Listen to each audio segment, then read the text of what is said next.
무지해반증은 각도 변형에 따라 초기, 중기, 말기로 나누는데 사실 일반인들 입장에서는 무지해반증이 아닌지는 본인이 느끼고 바로 보이는 것으로 확인을 할 수가 있어요. 엄지발가락 쪽에 콕처럼 튀어나온 부분이 보이고 아주 이분처럼 심한 변형이 있으시면 이제 두 번째 발가락도 올라타고 여기 엄지발톱을 보시면 사실 정면을 바라보지 않고 사시처럼 이렇게 돌아가 있는 게 보이죠.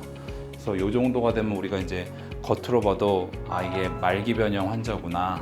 초기가 됐던 중기가 됐던 말기가 됐던 어떠한 치료 방법을 선택하는 데 있어서 가장 중요한 거는 환자 본인이 느끼는 증상이에요. 초기라도 증상이 너무 심하고 본인 일상생활에 제약이 많고 폭이 좁은 신발을 많이 신을 수밖에 없는 사람이라면 이게 이제 수술적인 치료를 선택하는 경우가 많고, 말기 변형이라 하더라도 증상이 전혀 없으신 분들이 있어요. 그것으로 인해서 다른 발에 관절염이 생기거나 다른 파급 효과 때문에 어쩔 수 없이 수술적 치료로 가는 경우가 있지만, 그럼에도 불구하고 증상이 심하지 않으면은 굳이 수술적 치료를 선택하지 않아도 신발 선택이랑 평상시 생활 관리만 잘해도 불편함 없이 하는 데는 지장이 없는 경우가 많죠. 그런 방법들을 써보게 되는데 네. 그런 것들이 실제로 효과가 있는지 잘 모르겠어요.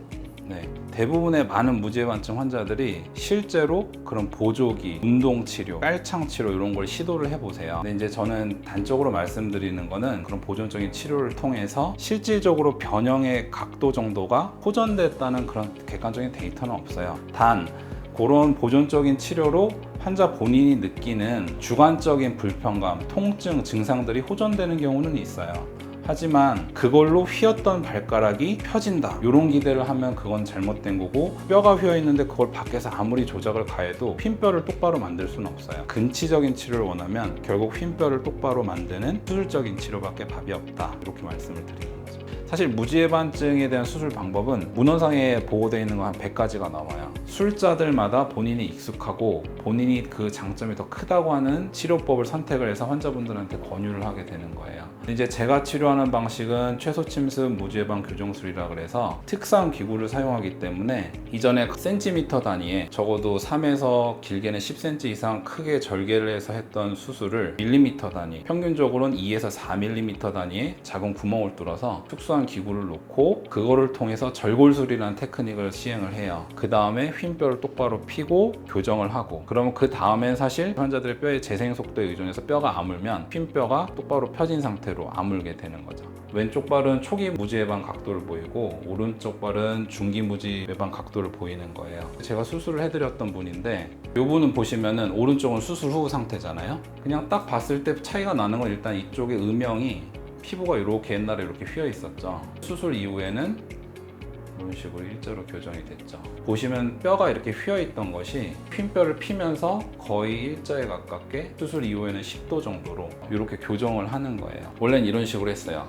왜냐면 여기 혈관신경을 보호하면서 뼈를 교정해야 되기 때문에 이런 식으로 하니까 사람들이 너무 수술이 아프고 회복 기간도 길고 힘들었던 거죠. 아무리 작은 변형이라도 최소 한 5cm는 열어가지고 위아래 신경혈관 다 보호하고 수술을 해서 휜뼈를 펴요. 근데 이러면 수술 이후에 긴 흉터와 함께 아무는데 당연히 물리적인 시간이 더 길어지는 거예요. 이제 제가 하는 테크닉은 특수 기구를 2mm짜리 구멍을 통해서 그 휜뼈를 피는 절골술을 시행을 하는 거예요. 하고 나면 이게 수술 직후 사진이에요. 보시면 이렇게 구멍 뚫었던 자리에 반창고만 붙어 있죠. 한 2주 있으면 상처가 아무니까 외래에서 띱니다. 수술 후 한 3개월 정도 되는 시점의 분인데 이분은 이제 절개술을 했던 분이고 이건 최소 침습을 했던 환자분이에요. 보시면 흉터의 차이가 어마어마하죠. 흉터 자체로 인한 통증이 있고 켈로이드성 체질이 있는 환자분들은 흉터 자체로 너무 많은 문제들이 생겨요. 그리고 당연히 물리적으로 긴 상처가 아무는데 걸리신 시간이 길기 때문에 환자의 불편감과 통증을 최소화하려고 발전시킨 테크닉이 지금 제가 보여드리는 최소침습 무지해방 교정술이고, 비교를 해보면 폭처럼 튀어나와 있던 것도 쏙 들어가고 올라탔던 두 번째 발가락도 내려가고 회전 변형이 있었던 엄지발톱도 이제 정면을 응시하고 있죠. 그래서 이런 3차원적인 교정까지 다 일어나는 거예요. 수술 이후에 시간이 지나면서 변형이 고쳐지는 게 아니라 저건 휜뼈를 수술장에서 한 번에 원스텝으로 피는 거기 때문에 바로 환자분들이 체감할 수 있죠.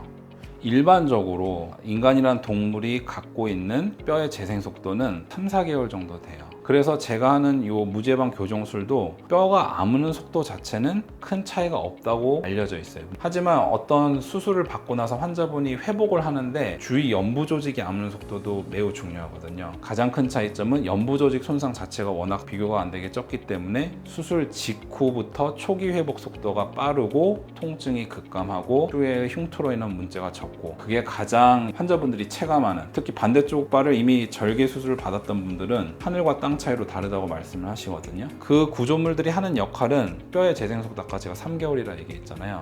그 안정화를 이루는 기간 동안 그 포지션을 유지할 수 있게 고정을 하는 역할이에요. 사실 그럼 그 기간이 끝난 다음에 이 금속 내고정물이 하는 역할은 없어져요. 만약에 이물감을 느끼시는 분들은 보통 수술 후 안정화가 완전히 이루어지고 마무리가 되는 4에서 한 5개월 정도쯤에 금속물 제거술을 받으시는 경우도 있고, 티타늄을 베이스로 한 생체 적합성이 가장 높은 금속 재료로 만들어졌기 때문에 평생을 갖고 있어도 문제가 생기는 경우는 없어요. 이로 인해서. 제가 하는 테크닉은 어차피 구멍 자체가 작기 때문에 그 구멍을 통해서 삽입했던 금속 내고정물을 환자가 불편할 경우에만 이런 식으로 그 구멍을 통해서 다시 제거를 해주는 수술을 하고 있어요.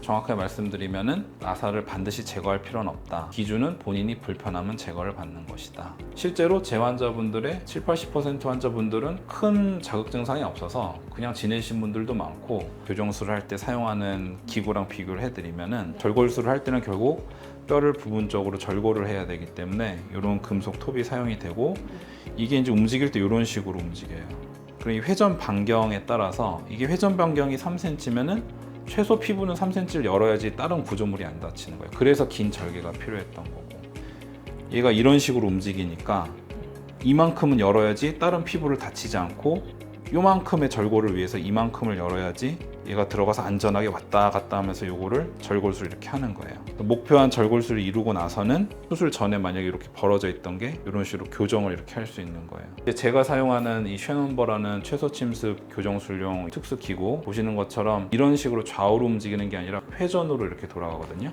절골술하는 부위가 있으면 거기에 구멍만 뽕 뚫은 다음에 그 구멍에 요게 이렇게 들어가서 회전으로만 이게 이런 식으로 절골술이 이루어져요. 그렇기 때문에 크게 열지 않고도 목적하고자 하는 절골술이라는 행위를 안전하게 할 수 있는 거죠. 물론 이것도 이제 정확하게 시행하지 않으면 위아래 신경혈관 인대가 다 지나가기 때문에 다칠 수 있죠. 그래서 이게 이제 트레이닝이 필요하고 정확한 해부학 지식이 필요하고 발을 전문으로 하는 족부정형외과 의사들이 이 수술을 하는 겁니다.